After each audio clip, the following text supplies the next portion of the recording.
give backdoor entry for people from outside Goa, because I explained that agriculturist has not been defined to mean only Goan. Like a popular misconception actually that this is to protect land from being sold to outside, be sold only to Goan agriculturists, not Goan farmers.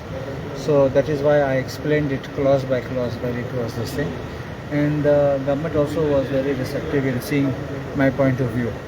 And so I think that see, we need to protect Goa's identity. We need to protect the Goan farmers, because they are the ones who are actually cultivating the land. And if we don't do this, and that's why I said otherwise you will allow the Delhi culture to come here. I've also explained that what is agriculture. Agriculture is also building a farmhouse. Farmhouse any permission na come under land revenue code. Only you require construction license, but it is building of a farmhouse is not contrary to agriculture, so it will be part of agriculture.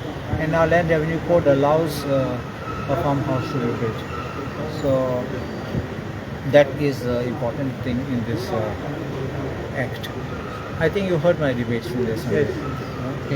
But I think otherwise, honestly, I say one thing to you: we need to protect our lands from being converted, especially paddy land from being converted. And I think the attempt which was being made, see, so I'll tell you, if you look at some of the bills, the statement, object and reasons were nice, but clause by clause it was not what was in the statement, object and reason. So that's why we had to point these things out. So though the intention of the government was good, I think we had to point out these flaws, and I think to a great extent we have been able to make our point.